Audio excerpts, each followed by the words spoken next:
Бірі бөлім. Назар мектептен шыққанда күн батып, қараңғылық түсіп кетіпті. Күздің қара суығы өңменіңнен өтеді. Денесі тоңазып кетті. Сыныптастарының соңында қалып қойғаны. Сабақ оқымаған үшін апайы бүгінде алып қалды. Бірақ апайына ренжімейді. Оқымай келген өзі. Оқығысы келеді. Оған қолы еш босамай қойғаны.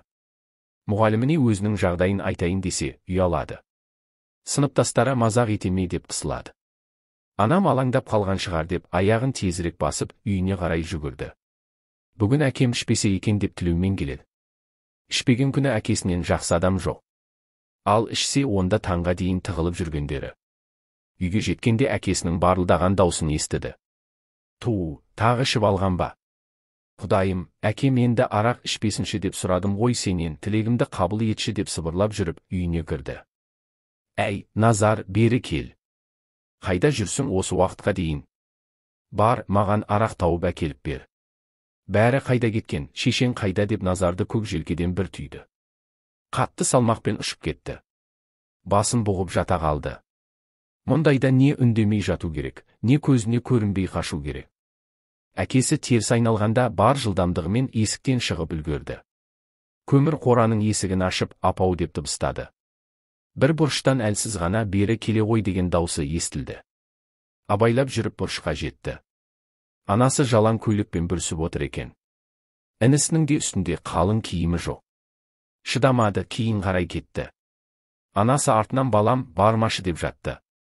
Кіреберістің есігін ашты. Мысықша басып, ілулі тұрған киімдерді алды да, сыртқа дыбысын білдірмей шығып кетуге тырысты. Бақытына орай әкесі естімеді. Іште шкафтарды ақтарып, тасырлатып жатыр екен. Келе анасы мен інісінің үстеріне жапты. Апа, осылай тығылып жүреміз бе? Полицияға айтайық та. Әкем ұйықтағанша таң атады. Таң атқан соң үйдің шаруасы, мал бар. Өзіңіз демалмайсыз. Әкемнің ештеңесі кетпейді. Ұйқысын қандырып тұрып, тағы сізге тиіседі. Кетейікші, апа. Әкемнен кетіп қалайықшы деп жылады. Кеткенде қайда барамын, балам? Барар жерім жоқ болып тұр ғой. Сендерді қалай жетілдіремін? Көп ұзамай әкең есін жияр. Жұмысқа орналасса қояр деп күрсінді анасы. Жаңа туынды әдемі әңгіме қоғамдағы өзекті мәселе, аналар аман болсын. 2 бөлім. Біраздан соң Назар үй жақты барлап қайтты. Әкесінің дауысы естілмейді. Соған қарағанда ұйықтап қалған секілді. Анасы мен бауырын ертіп үйге келді. Әкесі төргі бөлмеде қорылдап жатыр. Есігін жауып қойды. Анасы уқылеп жүріп, шашылған ыдыс-аяқтарды жиыстыра бастады. Апа, мен жинастырып қоярмын. Демалып алыңызшы. Бауырымның ұйқысы келген секілді. Маған беріңіз деп анасының қолындағына алды. Балам, сен қайта тамағыңды ішіп ал. Сабақтан келгелі ас ішпедің. Біз ішіп үлгергенбіз. Өзім тездетіп жинастырып тастармын деді, анасы ыдыстарды орнына қойып жатып. Ыдысымның бәрі шағылып қалыпты. Қап, енді қайттым. Апа, мен өскесін әкем секілді ішпеймін. Сізді, бауырымды бағамын. Сонда сізге көп ыдыстар алып беремін деді Назар. Айтқаның келсін, балам. Осы балам ақылды деп баласына мейірлене қарады. Астарын ішіп, шашылған ыдысты жинастырып, жарықты сөндіріп жатып қалды. Таңертең тұрғанда Назар апасының бет-аузының көгеріп тұрғанын көрді. Түнде байқамапты. Апа, сізді әкем ұрды ма? Бетіңізге не болған деді жаны шыға. Ұрған жоқ, балам. Кеше қолын сілтеп жатырғанда байқаусызда тиіп кеткен болар. Еш жерім ауырып тұрған жоқ. Әлі-ақ жазылып кетеді деді анасы. Баласының мінезін білетін ол шындықты жасырып қалды. Әкесінен таяқ жегенін қаламады. Рас айтып тұрсыз ба? Ұрса маған айтыңыз. Сізді ұрғызып қарап отыра алмаймын деді тістеніп. Өзі 13-те болса да баласы қайратты. Кішкентайынан даланың шаруасына араласып шыныққан. Әкесімен жағаласамын деп, жазым болып қалама деп уайымдайды. Кәрім бұрын мұнда емес еді. Ауылдағы кәсіпорын тоқтап, жұмыстан қысқарып қалды. Үйде тұрақтап отыра алмады. Әуел басында әркімнің қара жұмысына жалданып жүрді. Жұмыс берушілер де ақы орнына арақ ұсынатынды шығарды. Содан бастап арақ құмарлыққа салынды. Не тапқан ақшасы жоқ, не үйінде тыныштық жоқ. Айгүл өзі әкімшіліктің еденін жуады. Тапқан азын-аулақ ақшасы отбасының тамағынан ауыспайды. Соңғы кездері Кәрімнің дүкендерге қарызы да көбейді. Жаңа туынды әдемі әңгіме қоғамдағы өзекті мәселе, аналар аман болсын. 3 бөлім. Назар мүмкіндігінше шаруаларын тезірек бітіріп тастауға тырысты. Сабағын қарап үлгергісі келді. Өзі сабақ оқығанды жақсы көреді. Әсіресе тарихты. Әкесі араққа салынғалы үйлерінен береке кеткен. Бұрын сабағын алаңсыз оқушы еді. Қазір үлгергенінше үлгереді. Үлгермесе сол күйі бара береді. Себебі сабағы түстен кейін. Ал түске дейін анасына көмектесіп жүріп қалады. Шаруаларын реттестіріп ішке кірсе, әкесі әлі тұрмапты. Жақсы болды, сабағымды қарап алайын. Қазір оянса тағы лепіріп мазамызды алады деген оймен кітаптарын қолына алды.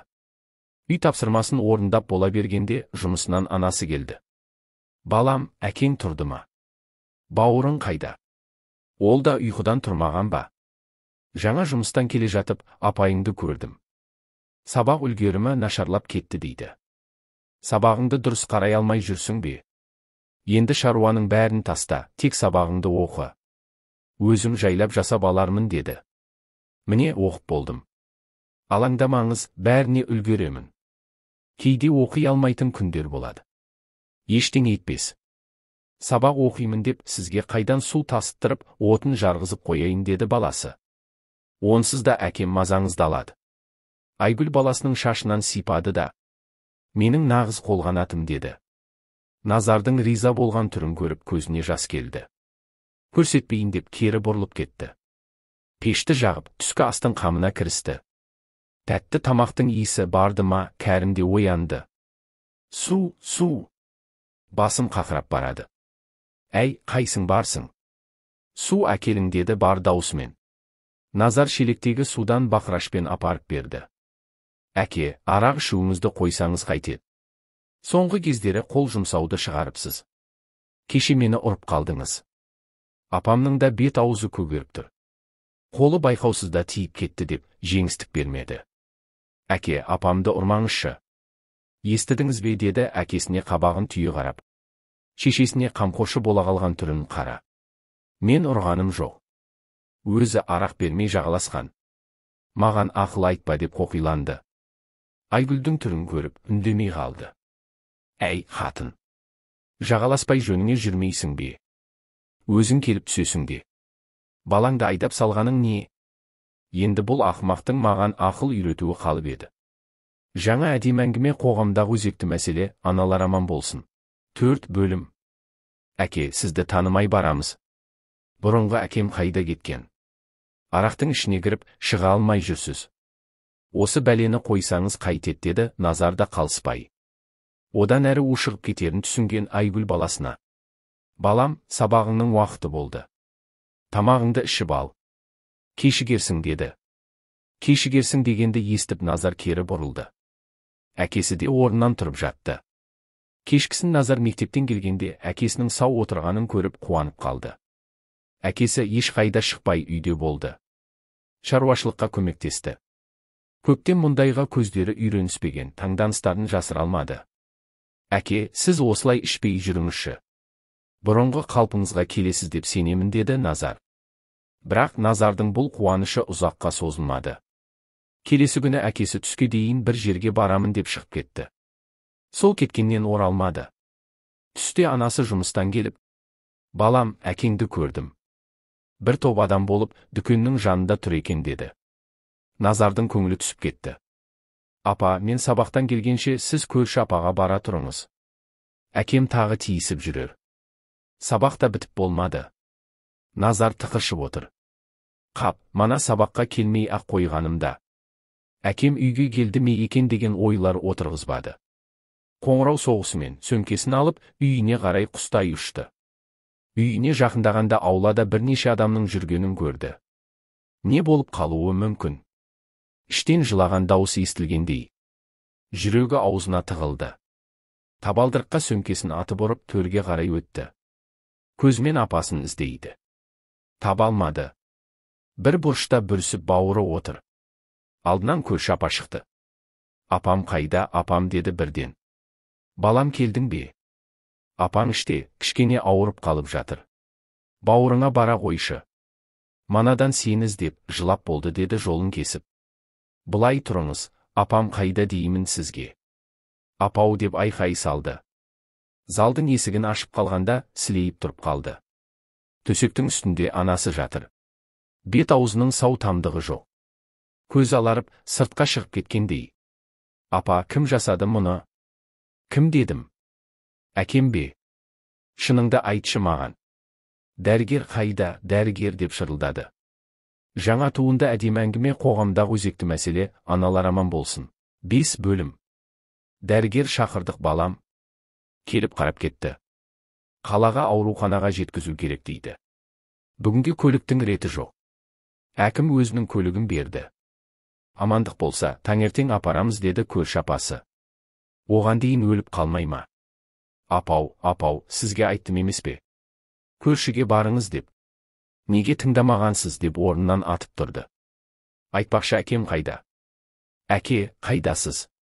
Шығыңыз бері. Өлтіремін сізді. Естіп тұрсыз ба, өлтіремін деп ас үйге қарай жүгірді. Үстел үстіндегі пышақты алып, далаға бет алды. Тоқташы балам. Тоқта деймін. Таста ана пышағыңды. Арандап қаларсың. Әкең жоқ. Оны учаскелік полиция қызметкері алып кеткен. Келе ғой, балам. Кел, қолыңдағыны алайын. Ана, бауырыңды қара. Оған пана болатын сенсің. Анаң тірі, тек ауырып қалып жатыр. Әлі ақ жазылып кетеді. Ақылың бар емес пе, сенің деп көрші апасы жайлап келіп пышақты алды. Назар сылқ етіп жерге отыра қалды. Бауыры келіп құшақтай алды. Адамдардың қарасы азайып, үйде өзімен бауыры, анасы, көрші апасы қалды. Балам, бүгін мен осында болайын. Анаңды таңға дейін бақылау керек. Сен бауырың екеуің ұйықтай қойың. Анасының қолқанаты емессің бе? Еңсеңді көтер. Анаң жазылып келгенше, мына бауырың саған аманат. Сондықтан, манағыдай қылығыңды қайталама. Жарайма, балам? Ақылымды тыңдай ғой. Әкеңді жақтап тұрғаным жоқ. Оны заң жазаласын. Ал, сенің өмірің алда. Әлі анаңды бағып, бауырыңды жетілдіруің керек. Анаң келгенше менің үйімде боларсыңдар. Менің ұққаным бойынша әкең үйге келіп арақ сұраған. Анаң да сөйлеп қалған болар. Арақ ішкен адам нені көрсін, бас салып тепкілеген сияқты. Мал жайлап болып жатсам, дір-дір етіп бауырың келіп тұр. Қолымен үй жақты көрсетеді. Бірдеңе болғанын сезіп тез жеттім. Келсем анаң жерде жатыр екен. Содан учаскелік полицияны, фельдшерді шақырғам деп басынан сипады. Таң атысымен көлік келіп, анасын қалаға алып кетті. Анасының сөйлер тілі жоқ, тек ыңырсығаны болмаса. Көрші апасы ере кетті. Назаржан, киімдеріңді алып, есігіңді кілтте де, үйге бара қойыңдар. Мен аналарыңды ауруханаға апарып келейін. Жарайма деді көлікке мініп жатып.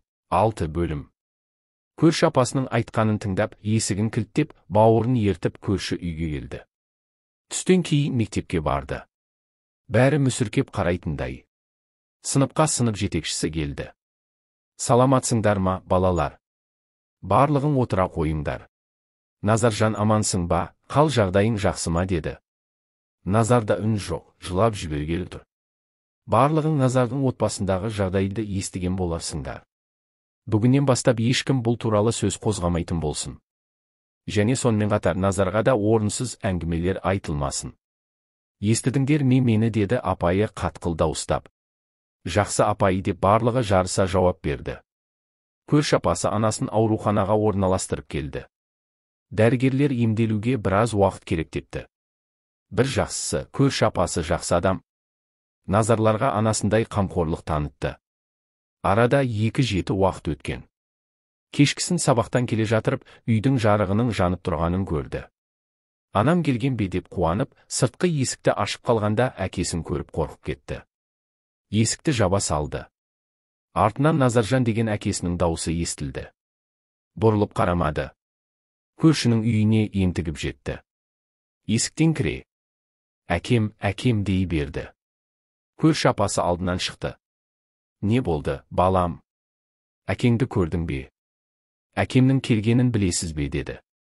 Мана сен сабаққа кеткен соң үйдің жанына учаскелік полицияның көлігі тоқтап, ішінен әкең түсті. Полиция қызметкерінің айтуы бойынша 15 күнге қамалып шығыпты. Әрі қарай анаңа байланысты екен. Арыз жазса, ісі сотта қаралады. Жазбаса, осылай қалады екен. Айтпақшы, бүгін анаң хабарласты. Аяғынан тұрыпты. Жақын күндері ауруханадан шығып қалатын шығармын, деді. Шын айтасыз ба? Рас па? Апам шыға ма? Жақсы болды ғой. Бірақ әкем үйде.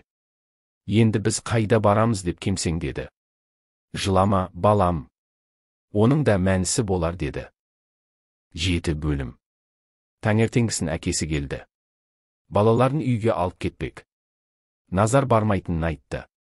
Әке, сізге анамды ұрмаңышы деп жалынғам жоқ па? Білесіз бе, сіз қатыгез әкесіз. Анамыздан айырылып қалсақ, бізге кім пана болады? Сізді көргім келмейді, деді әкесіне ызғарланып. Кешір, балам. Мен білмей қалдым. Бәрі арақтың кесірі. Енді ішпеймін. Уәде беремін. Анаңды да ұрмаймын. Кешіріңдер мені, деп еңкілдеді. Назарымыз бақпай тұра берді. Себебі әкесінің өзгергеніне сенгісі келмеді. Біраз күннен соң анасы ауруханадан балдақпен оралды. Қол аяғы сынғандықтан ауыр жұмысқа жарамайды екен. Назар мен бауыры анасын құшақтап көп жылады. Апау, енді ауырмаңызшы. Өзіңізді сондай сағындық. Сізді, бауырымды өзім бағамын. Әкеме қайта бармайықшы, деп өтінді. Балам, енді қайда барамыз? Барар жерім жоқ. Атанам ерте қайтыс болған. Туғаннан жалғызбын. Туыстарым 2 баламмен қабылдай қоймас. Менде басқа амал бар ма, деді. Қой, Айгүл, балаңның алдында езілгенің не? Назар дұрыс айтады. Оған қайта барудың қажеті жоқ. Бір өлімнен қалдың. Өз жаныңды, мына балаларыңды ойла. Ел болып көмектесерміз. Ертең әкімге барып көрейік. Көмек сұрайық. Бұл ауылда қалсаңдар, сендерге тыныштық бермесі анық. Мүмкін басқа ауылға көшерсіңдер. Жан-жақтан сұрастырармыз. Мына көрші ауылда үлкен балам тұрады. Соған хабарласып көрейін. Қыс түсіп кетпей тұрғанда бір жақты болып орналасып алғандарың жақсы ет, деді көрші апасы. Ертеңіне анасы мен көрші апа әкімге барып келді. Қолымнан келгенше көмектесермін, деп шығарып салыпты. Соңғы бөлім. Үйге келген кезде көрші апаның баласы хабарласты. Ауылдарында бір үйдің бос тұрғанын, әкімнен рұқсатын алғанын, келулеріне болатынын айтыпты. Жұмыстың реті болмай тұр. Жақында мектепте еден жуушы апай зейнетке шығатынын. Сол орынға да сөйлесіп беретінін жеткізіпті. Бәрінен бұрын Назар мәз болды. Араққұмар әкесінің кететіндеріне қуанды. Анасы келісімін беріп, көп ұзамай көрші ауылға көшіп кетті. Назар мектепке, бауыры балабақшаға орналасты. Анасы да біртіндеп жақсарып келеді. Жұмысқа да орналасты. Назар анасына ауыр көтертпей, бар салмақты өзіне алды. Барлық жұмысты өзі атқаратын. Солай уақыт өтіп жатты. Жақында көрген қиыншылықтарын ұмыта бастады. Қылышын сүйретіп қыс келді. Жаңа жылдан соң қонаққа көрші апасы келді. Шайдан соң анасына: естімеген шығарсың. Ана Кәрім арақ ішіп ұйықтап қалып, аяғын үсіріп алыпты. Ауданда ауруханада жатырған көрінеді, деді сыбырлап. Анасы: қиын болған екен. Алла шипасын беріп, жеңілдігін нәсіп етсін. Араққа салынып отбасыдан айырылды. Басына тимей қоя ма? Балам естімей ақ қойсын. Осы баламның арқасы. Маған еш нәрсе жасатпайды. Бәрін өзі жасап, мықшыңдап жүргені. Анасына қамқор болған түрінен сол, деді. Назаржан сондай ақылды. Көрген қиыншылықтарын ұмыт болсын. Балаларың бақытты болуға лайықты, деген көрші апасы орнынан тұруға ыңғайланды. Мен жүрейін. Біраз отырып қалыппын. Аман болың. Сендер де келіп тұрың, деді. Әумин, апа. Айтқаныңыз келсін. Сіздің жақсылығыңызды ешқашан ұмытпаймыз. Сіз де аман болыңыз. Жас шыққан соң реті келсе барармыз, деді анасы көршісінің қолынан қысып. Бақытымызға орай сондай жақсы кісі жолығыпты. Ертең менде өскесін, осы апа сияқты барлығына көмектесетін боламын деп Назар өз-өзіне уәде берді.